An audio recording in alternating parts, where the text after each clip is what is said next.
What an interesting year it's been. Having been away from the internet marketing world for several years, 2019 was an interesting year for me. I decided that now was the right time to return to my blog here on jamesmcallisteronline.com and reignite the personal brand I've aimed to build since I started in 2013. At the same time, my two e-commerce brands, the companies I've been running since I left several years ago, have continued to blossom and present their own unique challenges as well. I've learned a lot this year, and while not everything that I've tried worked as intended, many things have. In this post, I'd like to take some time to reflect on 2019, sharing my successes, my failures, and my goals for 2020. Let's start with an overview on the year as a whole. 2019 in review. Truth be told, I'd been thinking of returning here for a while now, and began to miss my work on the website shortly after leaving in the first place. I always knew that this is what I wanted to be doing long term, but with my other companies growing so quickly, they needed all of the attention I could give to them. In September of 2018, my former business partner passed away, leaving the company in a massive transition period. To make matters worse, I was out of state for the extremely busy Christmas season, causing the company to fall behind for several months into 2019. Growth just about stagnated completely, and it was completely my fault. Taking sole control of the business ultimately proved to be a lot less smooth than I had thought, and we only very recently began to feel that our transition was complete. February is historically our slowest month of the year, so I chose this month to return here and relaunch my personal brand. This rekindled an excitement in me that I hadn't felt for a long time, and I truly feel that things here are bigger and better than ever. I'd like to now share some of the things I've tried this year and how they turned out for me. Things I've tried in 2019. James McAllister Online Audio Blog. Since my return, I've been recording each post and releasing it as an audio blog. This is basically like a podcast, but instead of the traditional podcast format, it's simply me reading the blog post, kind of like I am right now, using the content as a script. This has given two key benefits. One, people can listen rather than read the content as an alternate way to consume it, allowing them to do other tasks while listening.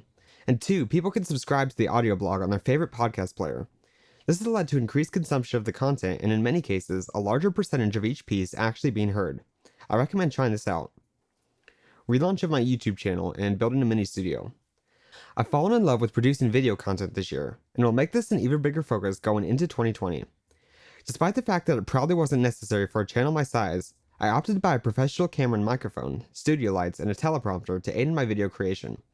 While I can't say they've paid for themselves yet, I've seen positive growth in viewership and subscribers since I began taking this seriously, and I look forward to seeing this trend continue. I will likely end up publishing more content on YouTube than I do on my website, so I'd truly appreciate it if you'd subscribe by visiting my YouTube channel, which I'll link to either in the show notes if you're watching this in a podcast, or obviously if you're watching on YouTube, just go ahead and click the subscribe button below. Overhauled social strategy. In 2019, I amped up the production of unique social media content, whereas before, I primarily focused on promoting articles and other large content already published elsewhere. Namely, I began releasing tip of the day posts where I share a random business or entrepreneurial tip. I also had a designer create many graphics with business-related quotes and added my commentary over them. Finally, I gave followers a deeper look into my day-to-day life through Instagram stories, sharing random things that would pop into my head, or showcasing things like orders being shipped out. This kind of behind-the-scenes stuff. This has worked very well, and while I'm still trying to tune in my strategy, I'm excited with where this is going. Twitter's seen the most growth, practically doubling to over 18,000 followers. Instagram has also performed alright, going from about 100 followers to near 1,100. To be fair, I haven't focused a whole lot on Instagram specifically, due to the decline in organic reach that previously plagued Facebook. We all knew this was coming, and well, the declined reach is finally here. Now, if you're watching this on YouTube, or if you're just interested in this, I do have a video geared specifically towards Instagram influencers and how the majority of them are in trouble because of this decline in reach. Actually, I think it might be called Instagram influencers watch out, you're in trouble, or something like that. Anyway, TikTok. Speaking of social strategy, I experimented with TikTok this year as well. I'm not sure I've really had a positive business effect from it yet, but Gary Vee isn't lying when he says the organic potential is enormous. I poke fun at myself in a video by showcasing it's like a little screen of 2 TikTok videos I had published so far, which had more views in a couple days than all of my YouTube's videos had in an entire month, of which I have a lot more. I'd organically started this with the idea that I would simply showcase random funny moments I experienced during the workday, but in recent weeks I've been reconsidering and trying out a more serious strategy instead. For example, sharing motivational, inspirational, or practical tips in a format that fits TikTok. Still, if I'm quite honest, I don't really know enough about the platform to give great advice, but I do intend to learn about it quickly. Perhaps you'll see some more TikTok articles here in 2020. New course, Building Philippines-based teams. I still believe that hiring from the Philippines is one of the best things that you can possibly do to build your business. The low salaries drastically lower the barrier to hiring, and it becomes incredibly cheap to scale your employee base. This was one of the sole reasons my companies have been able to grow so quickly these past years, and I decided to develop a course on it. While I was hoping to have it finished by the new year, unfortunately I still have some editing to do on the videos. This is very close to being released, however, and I'm incredibly excited for its launch. Freelance writing service. I've expanded my freelance writing service and reopened it up to new clients.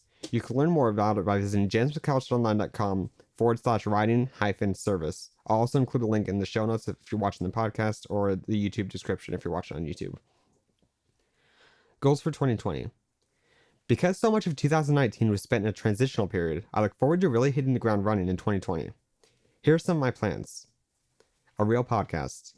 Podcasts and I have not had a very smooth relationship. I started one back in the day, but ultimately did not stick with it for very long. I was doing it all by myself, and it turns out that I wasn't very good at coming up with things to say on the spot, even if I had an outline. Doing non-scripted YouTube videos, which, believe it or not, has been a good chunk of them, not all of them, but a good chunk of them, that has honestly helped quite a lot, and I look forward to launching a real podcast in 2020. I plan to bring in a panel of regular experts when discussing specific topics, and of course, bring guests in as well that I think you'll want to get to know. Several trial episodes have already been recorded, and I'll likely start publishing episodes once I have a few more recorded. Increased video production. I'm already publishing more video than text content these days, and this is likely to continue into 2020. There's just so much I love about video, but most of all, I love the connection it builds with your audience. Video helps your audience to feel like they actually know you, and the benefits video production brings are just too powerful to ignore. Watch as I execute my YouTube strategy this year by subscribing. 1 or 2 new courses. I will likely release 1 or 2 new courses this year, but I haven't decided on the specific topics yet. I'll also continue to add lectures to the courses I've already released. While I rarely run discounts for any of my products, I do typically offer a limited time discount to my email subscribers. Sign up to my email list and I'll let you know when these are ready. Conclusion. I really feel that I've ironed out all the kinks these last 11 months, and growth here is just a matter of sticking with it.